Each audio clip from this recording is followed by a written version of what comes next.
Hey guys, welcome to another episode of Muay Thai Save Me.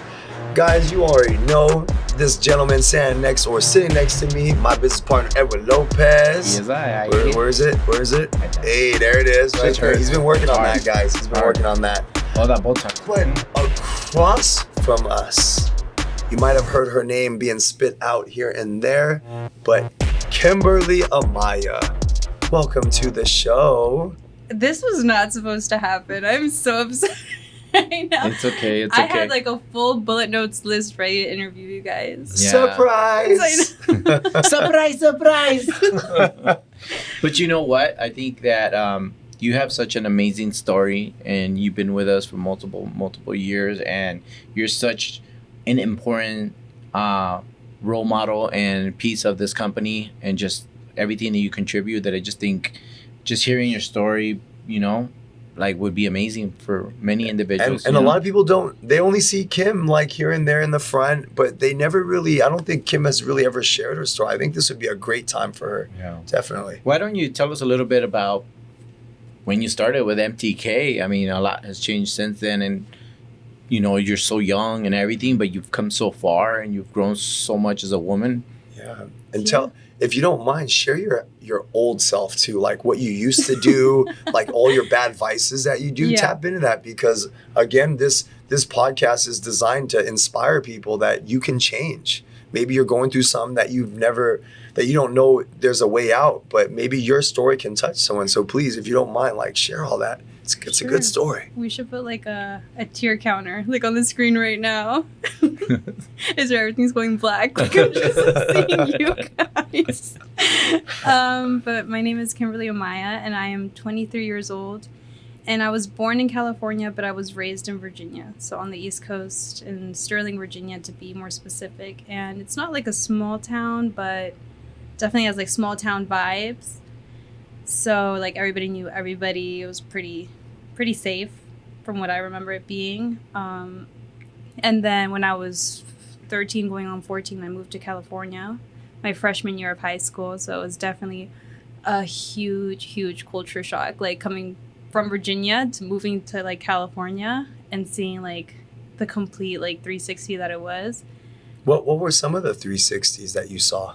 Everything. I remember specifically like walking into my first day at Grant High School, and there was a line of like cholos like on the wall, and I walked in and I was like, oh my gosh. I was like, what am I gonna like, I don't know what's gonna happen. And there was riots, like there's big like feuds between two different cultures and stuff. That's super like different than what my middle school life was in Virginia, you know. It's what else is different here? There's California's definitely more like go with the flow type of state, and in Virginia I feel like, at least from what I remember it being, my experience was like you go to school, you go to college, you get married, you have a family, and you live like that. That's your life, you know, like, and if you don't do that, then it's kind of like you failed, you know. Yeah. So it's definitely different here, where it's like you can be anything and everything, and there's a lot more open-mindedness and in the culture in California. That's cool. And then, so you're part of the team. Yeah. You've been with us for what, 4 years already? Going on 4 years or something like that? Yeah, going on 4 years. It was obviously prior to pandemic.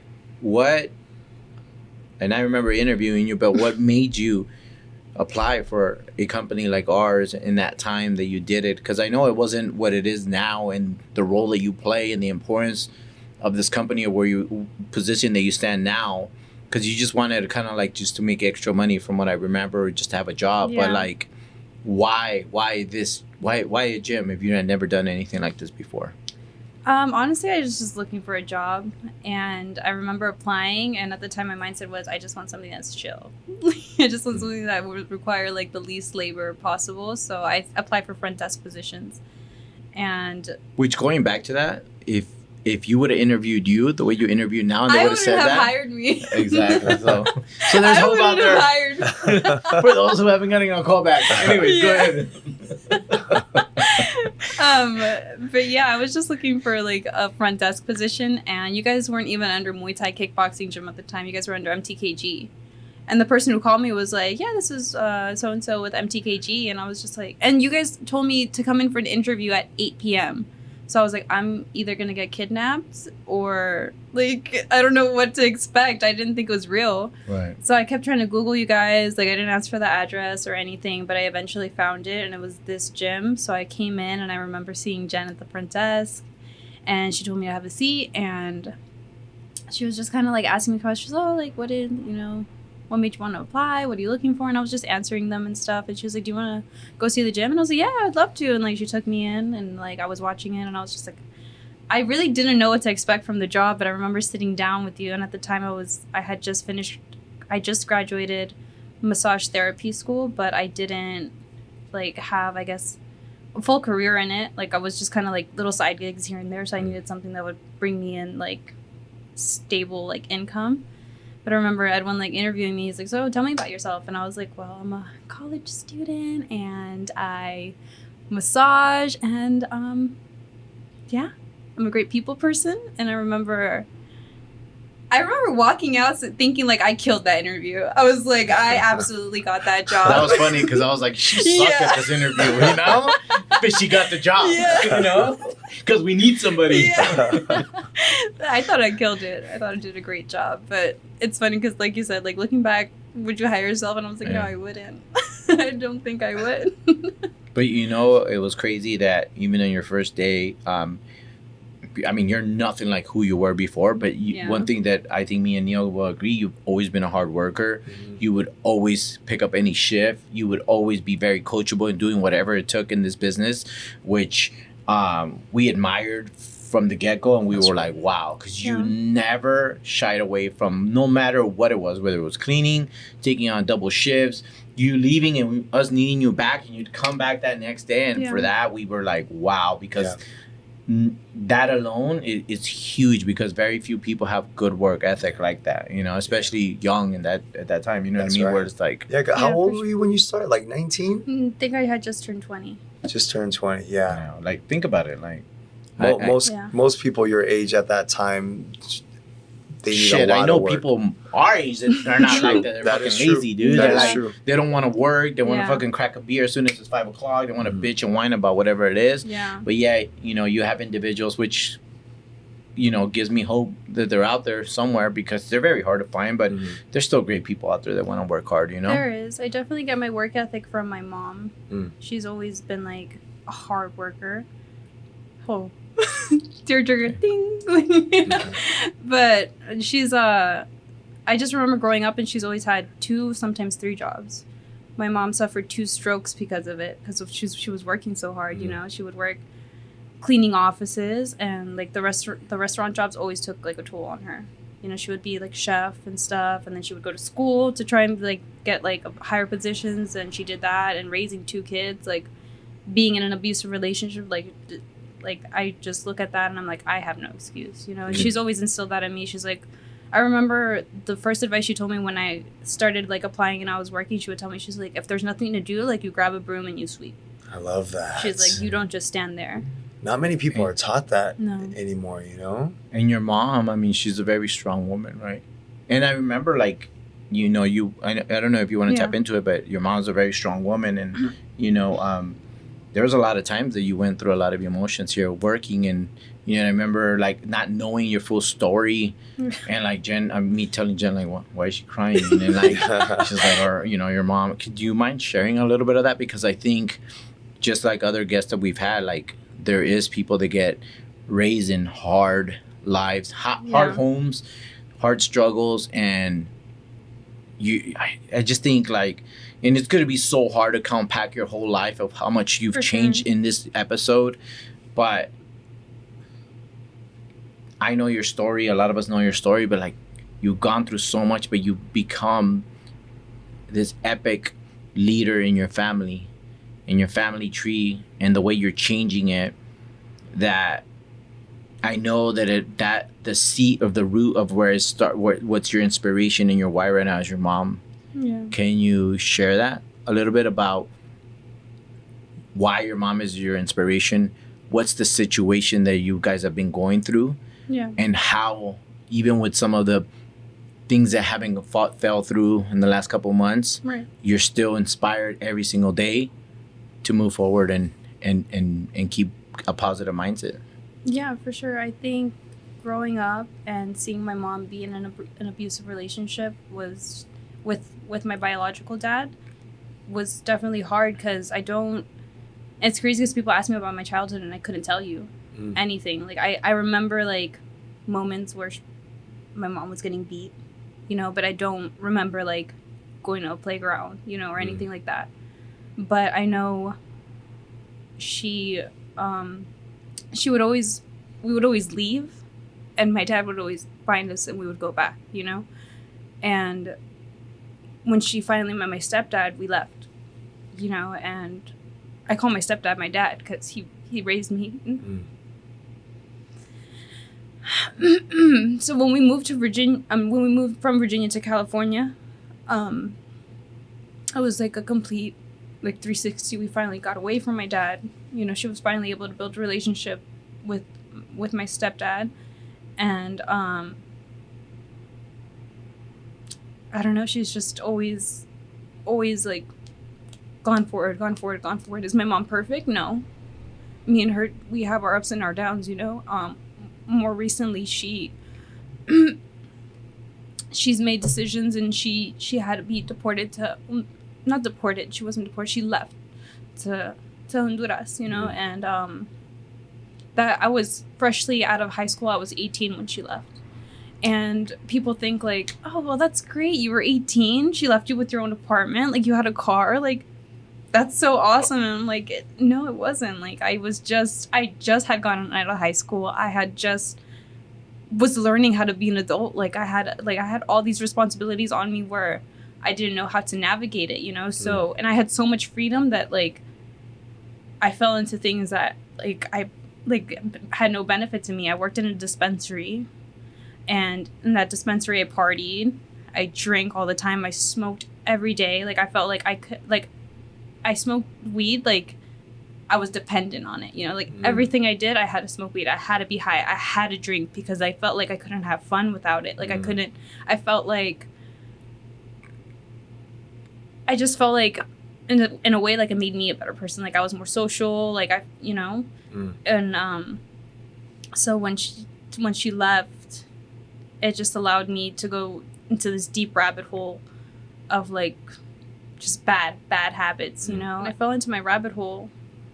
It was when I got the job here with you guys, and you guys took me under your wing and started mentoring me and kind of, like, molding me a little bit more, and that's when I started like, okay, I need to change. Me and my mom, we've reconciled our like relationship since then, and my ultimate goal is to bring her home. And that's what drives me. I've spent a lot of money like on attorneys, to try and bring her home. Unfortunately, it didn't work out this time, but I still have that in me where it's like, it didn't work out this time, but we're gonna figure out another way. And I guess like just my ultimate like why is to show not only my mom but my family that like, hey, like we're meant for more. Like there's more to life out there, and like we can do it the right way. Like we don't have to be like shy. We don't have to do things the wrong way. And I get emotional over my older brother because he's all I have. Mm-hmm.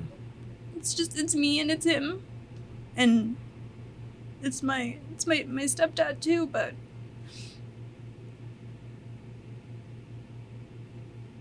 I look out for him like he's my younger brother because he's just so, I feel like just so vulnerable, so like, he's just too nice for his own good, and like, sometimes I'm just like, I just want to shake him and be like, wake up, like, let's go, like, get some grit, like, life is not easy, like, this world is gonna eat you up and spit you back out, and nobody's gonna be there to pick you up, so it's like, it just scares me, so like, right now he's in France, and I'm like, don't talk to strangers. But that's ultimately my why is my little family, it's just my mom and who's in Honduras, and here all I have is my brother and my stepdad. It's just us four. I love that. I feel like that also shows her inner leadership too. I mean, you being the younger sister, but you're looking after big brother. You know, you're passing on the knowledge that you've learned from how you've grown within these last 4 years? You said 4 years. Yeah. You've completely changed, Kim. Like you're an amazing woman to see like how you started and who you are now, and you're still not even finished yet. You're just getting started. Yeah. You know, you continue to grow every day. It's so amazing to watch. I agree, and it's like amazing how like just recently, not too long ago, too, you turned your life to Christ, you know, and you got baptized. Yeah, I got baptized a year ago. No, not even a year ago, like 8-10 months ago, I think, more or less. So it's crazy. How has that? Do you feel has helped you? You know, in your because we all go through those moments where we have those doubts, or we don't know where we're going, or we don't think we were meant for this, whatever we're chasing or want, right? Because we're all in this journey. And I know myself and my belief, you know, like how it's helped me, but how do you feel that it's helped you and your guidance and faith and all that? I definitely feel stronger walking in Christ. I feel like I grew up Catholic, you know, and my mom, she went through her phases where she was super religious and then not, and then super religious and not, you know, and then when we moved to California, we went through a period where she was just not religious at all, you know, so I wasn't really like in the faith, and then like I've believed in it. I didn't really understand what it meant. And then when Edwin brought me to Shepherd's Church, I remember, and it was just like the first worship song they brought, like I had this overwhelming feeling in my heart where I was crying. I don't think you even noticed I was crying, but I was just standing there. I was just crying and crying and crying because out of everything and out of everybody that I've had in my life, the only person that's never left me is God. You know, he's always called me back to him in one way or another.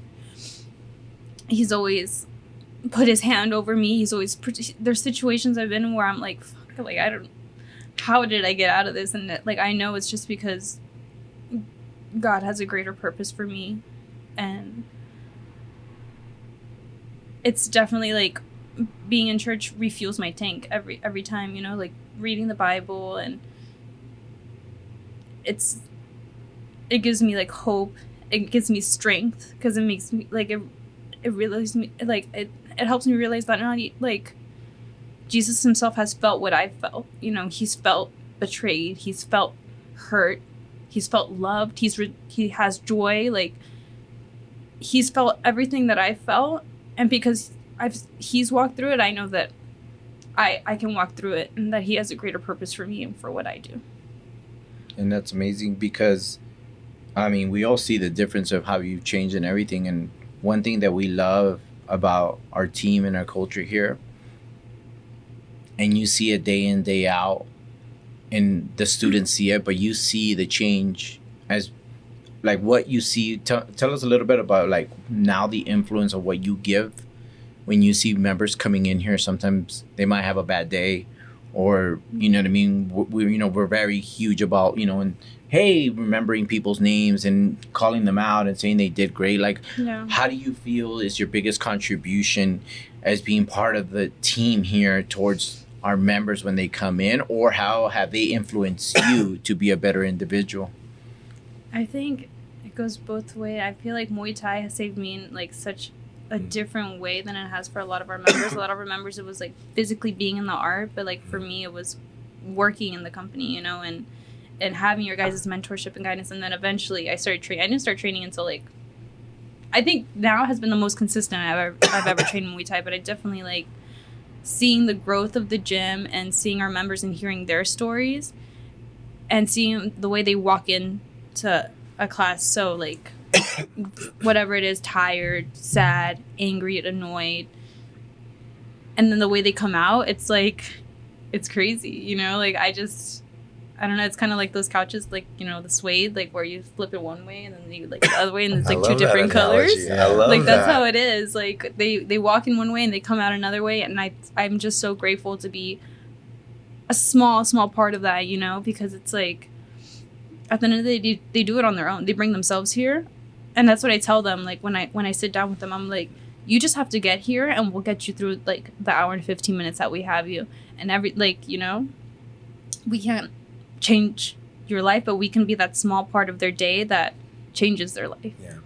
I always use the wording like if we can be that ray of sunlight for them in their darkest days, Exactly. then let's be it. I want them to have a safe place. Yeah. You know, when they come and train, at least for that hour, 15 minutes of their day, they know it's just going to be a pleasant, fun, happy community that we're just there all supporting one another and just pushing each other to be better. For sure. I think the standards you guys have had, like, for, like, employees that do work here, like, you have to know everybody by their name. Like no matter, like, put your problems aside because you're here to, like, cater to these people. Like, you know, like, we're here, we want to make them happy. And like, the events you guys put on, the care that you guys, it's very time consuming, you know? It's a lot of work, but it's worth it because our mission as a company is so much bigger than that, Yes, you know? absolutely. And really quick, I have a question for you, Neil.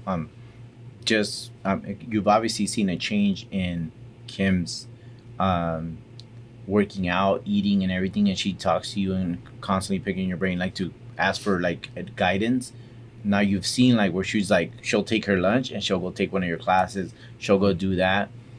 How does that make you feel? Not only knowing that she wants to change her life, I mean, physically and health, but like seeing somebody as part of your team to know that, yeah, I'm gonna go take this class and I'm going back to work. Yeah, it's awesome. It's a really cool feeling, knowing that I get to help someone, you know, with fitness and Muay Thai, but also just having someone on our team that just wants to be healthy for herself, you know, for her family, for her loved ones. It's an amazing feeling. You just feel, at least I just feel, it just makes us as a team that much stronger because we're all on the same wavelength. People that know me know fitness is my number one thing. Like, I've never given up on fitness. I never can. It's a huge part of my day. And if I don't do it, you'll notice. If you guys didn't catch Susie's episode, she even said when she doesn't come, you can tell.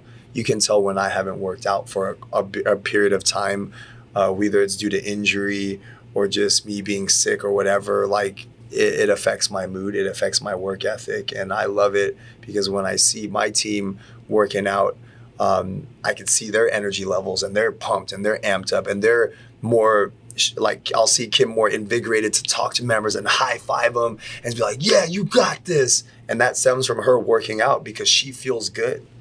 So I love seeing it. Yeah. High five, Kim. Thanks. Hey. I always tell people, I'm like, it took me a while to get here because working out was just something that was hard for me to make a routine. Absolutely. You know, but like the second I started seeing like definition, like tone, like my muscles growing, like I have like every time I do leg day, I have like a little quad pump right here. It's not fully developed, but it's there, and I just like it Quad makes pump? yeah, it's What like the- a little quad pump. Okay, a little The quad girlies pump. know what I'm talking about. The little quad pump. That's funny. I want a quad pump. Where do I get them? So, like, the story that you have, I mean, it's super inspiring. But like, let's also talk about, you've also been blessed. Mm-hmm. You've also hit milestones that you never would have thought. Yeah. And those are based off the decisions that you made over the last couple of years, months, days, and everything. Let's talk about that. Let's talk about your milestones, the you know what I mean, the way you help your mom on a monthly basis, the way you've been able to achieve your goals, from getting your dream card, from increasing your credit, from doing all these things. Like, you didn't get it just because you got it. You got it because you work hard. You know what I mean? Yeah. And, you know, we hear a lot of stories, but like, what are all the great things that have happened to you because of all the decisions that you made and the bad habits that you dropped and the associations that you separated yourself from? Yeah. And what has that outcome been for because of those decisions that you've made? I've definitely hit milestones that I never thought I would, but with the hard work, because in the Hispanic culture, that's what you hear: work hard, you know. And I don't think they teach you, or they like put in our heads like that you can be rich one day, you know. I think that's just not something that we're like, that's not meant for us. Like, we're supposed to like do these, like, you know, restaurant jobs, you know, like, you know, like stereotypical jobs, stereotypical jobs. And it's, at least I didn't grow up where like my mom would be like, you can like we can be rich, you know, one day, you know. All I heard was work hard. And working with you guys, it was like, yes, you work hard, and we work hard. Yeah. But we also work very, very smart, and we like involve ourselves and associate ourselves with people in like seminars that help us grow like personally, because if we don't grow personally, like our business is stagnant. And we've had periods like that, you know, where we like, you can tell like we're not reading, we're not talking to the right people, you know, we're not consuming the right content, because like we felt it in the gym, like where it's just kind of like flatlined. And then when we're all on the same page and we're all reading, we're growing, we talk to our mentors, like right now, where we're going right now, like the gym is just better than it has ever been. And I think in associating myself with the right people, it's important, because they you hear their stories too, and like they hear you out, and kind of hearing a third person kind of guide you and tell you like, well, this is where you're going. Like that's because I mean, to us ourselves, our mindset seems right, you know, like if all you know is blue, then blue is all you know. That's right. But when you talk to somebody else who's talking to you and they've been there and they've done that, they're like, no, so you got it all wrong, you know. It's kind of like refreshing, because it's like, okay, I don't have to do this alone, you know. And then in the books you read, you grow and you learn from that. And with that, I've been able to contribute more in the company, and you guys have been able to like you know, reward me for that. So I've like, in that, I've reached milestones. Like I've paid for my mom's immigration attorney. That was $5,000. I never thought I would be able to do that. Every month I pay for my mom's medicine, every other month actually, but that's $300 every time. Anytime she needs something, I'm able to like give her like the 50, like sometimes I give her 100, you know, for whatever it may be, you know. I'm able to help her out with that, and I'm very, very, very proud of that, because I mean, she's taking care of me. Like, I think growing up, every kid's goal is like, I want to take care of my parents, you know? So being able to do that so like soon, so quick, like it's very like, very like, it's a blessing. How when was that switch for you, Kim? Because you know, you started working with us in 19. You came back to us during a pandemic. Where was that switch that happened to you where you're like, dang, this is it? Like, oh my gosh, like what happened? What inspired you to make this switch in your head? Because I think you talk to every successful person, and every person has that story where there's a switch that just goes off, and it's like, I can't do this anymore. I need to change. And then bam, like when was that time for you? I think you just have to be really sick and tired of being sick and tired. Like, I don't think anybody, there's no like magic pill. There's no book that you read, a story that you'll hear that will make you change. I think you have to hit rock bottom, you know, like, and that's where I was at. I was, it was COVID. You guys had let me go, and I thought I was guaranteed a job back, but it turns out on the back end I wasn't guaranteed the job. Well, I mean, you weren't. I went to get a job at Target, and I remember like going into time, I'm like, this is just temporary. Like the gym's gonna call me back any day now, you know? And then like months went by, and it was like, I'm like, I have bills to pay. Like I don't know. Like, and I've always hated like the corporate setting, like, and like those type, like the Target jobs, like you go in, you go out, you don't do more than you're supposed to do, you don't do less than you're supposed to do. Like, I remember one time I got in trouble for going over, like I was supposed to take a lunch at a certain time, and I got in trouble because I went to go help, like somebody was asking me a question, so I went to go help them look for it, and they're like, you're 5 minutes over, like you're supposed to be on your lunch right now. And I was like, they're like, that doesn't, like, you know, you let somebody else help them, you take your lunch at this time. I was like, MTK would have rewarded me for this. So it's crazy. I think when pandemic happened and I was struggling and bills had to be paid, I was like, there has to be more to life than this. Like there's no way that this is all that there is. Like pay my bills and die. Like that's it. That was your time, that moment. That was my time. And then coming back and seeing your guys' like fire, or like when you guys brought us back in after you're like, we're opening back up. This is our plan. Do you guys want to be a part of it? Was like, damn, like these guys are still going. There's something here. Like whatever they got, like I want to be a part of it, you know? You know what's crazy, and I want to just highlight this, is that, you know, everybody hears everybody's story, right? And right now, if we tap in to like about your mom, or we tap into about your dad, or most of our guests, like it's an emotional feeling. Most people will normally get choked up, cry, or something like that. Even myself, if we tap into something. But I want people to know that we're all in a very happy place also. Yeah. We are all very proud of each other. Like, this isn't about only hearing people's bad story. It's about like the outcome of it, because I feel blessed. I know you guys do, and I know a lot of our members, their life has changed. It's the way we've had Paco and Susie and all these people who talk about like the change, and you hear their story of what they went through. We all go through bad shit, but we're just in a better place because of the choices we've made, the people we associate ourselves with, you know what I mean? And the fact that we don't fucking stop growing. That's right. So like, we can all get choked up and we can talk about the people who have passed away in our lives and the shit that we've gone through. But I want people to know that we just don't stop. Yeah. We've just made better decisions of what we want out of our lives. And that's why we want to share the hard stuff, because we want to tap into people's heart, but we want to people also know that life is good, you know what I mean? Yeah. The next day, the next the sunrise and all that, because, you know, like, fuck, yeah, I get it. I love people's stories, but your life is way better right now than it was 6 months ago, 2 years ago, 3 years ago. And it's just because you continue to go. That story's there because you need that fire. But everybody has that fire in one way or another. We all have it. It's just, what are you going to do about it? Exactly. You know what I mean? That's why we're here, because we want individuals to know, like, you just got to make better decisions of how you look at the world when those moments come. Does that make sense? Yeah. That's something that I definitely... I definitely tapped into that in another episode when I think it was just you and I talking, and I just said, I work so much harder now, but I am the happiest I've ever been in my whole life, you know? And they always say, right? Like our mentors always say, when you do something you're passionate about, you never feel like you're working a day in your life, you know? And we're helping people. Like, I've always loved helping people, and I'm doing that every day. We're all helping people, and I think no matter what we're going through, if you get a chance to help someone, it's the most rewarding thing you could ever endure and experience. If you're just genuinely helping others, you feel amazing. You almost forget about the issues that you have because you've genuinely helped someone to be better.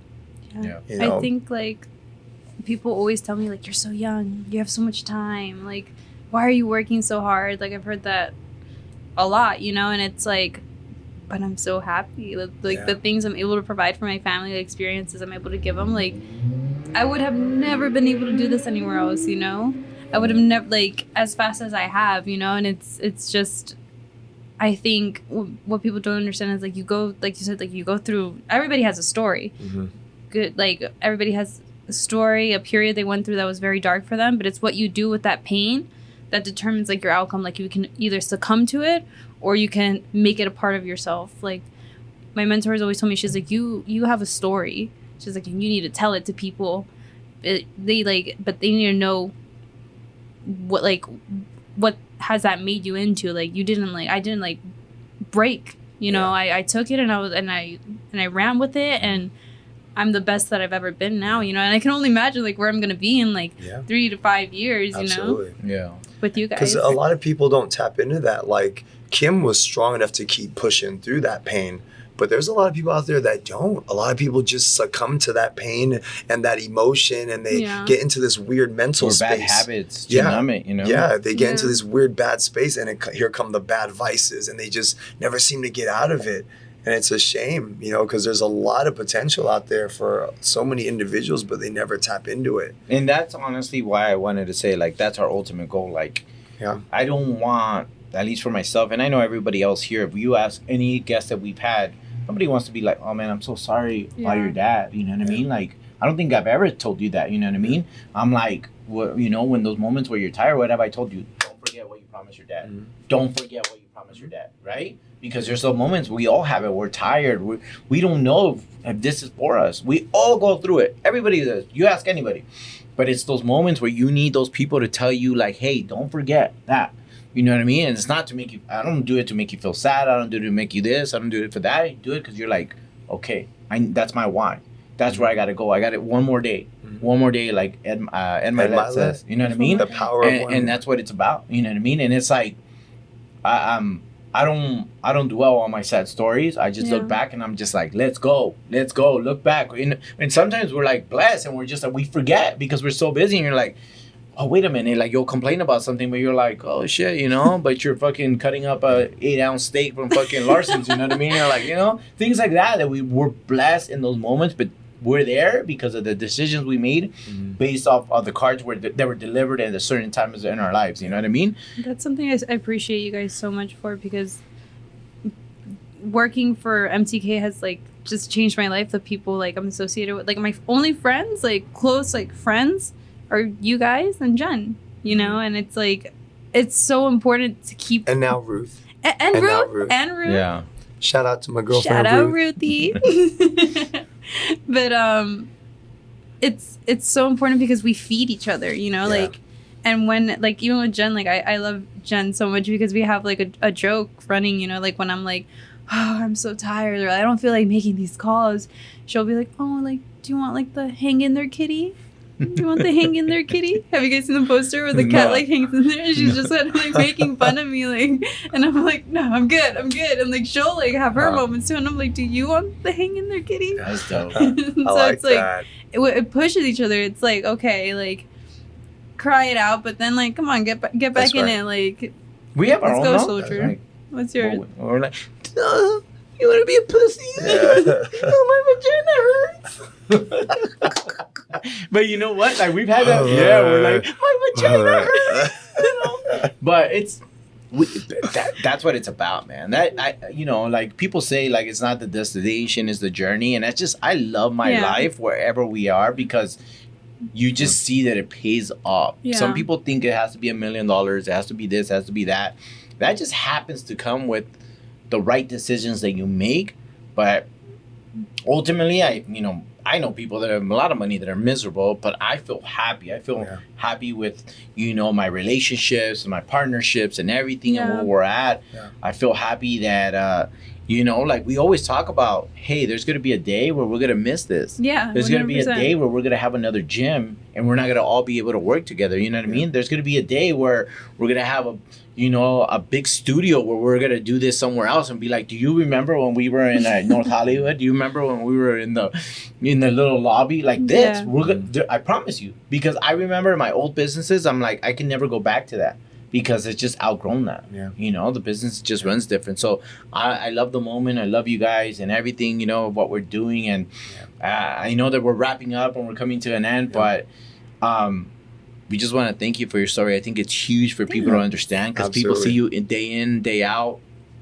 And knowing that her like bad vices, that wasn't the end of like she made better choices, you know, with the right influence, right? Yeah. With the right influence. So, you know, apply mtkg.com. Yeah, we're hiring. We're always hiring. We're always looking for great people. We're always hiring. We're always looking for great people. But we thank people. you for that because I think it's super important, and I can't wait one day to share also Jen's story, just because we all have something that we thrive on, and so we thank you so much for being on here today. Thanks. Yeah, thank you for hanging out with us, Kim. Yeah.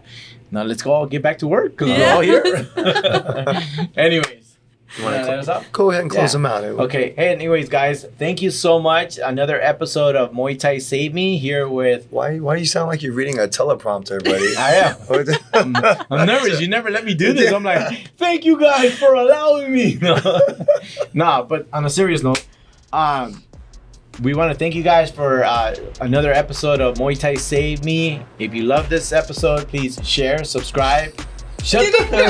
I know. There's no teleprompter, guys. There's no teleprompter. He's reading off this invisible teleprompter. Threw me off. I know. Seriously. Here we go. Action. Anyways, guys, thank you so much for tuning in to another episode of Muay Thai Save. All right, stop. There's no teleprompter, share, buddy. like, and subscribe. Until next time. Is that good, Paul? All right.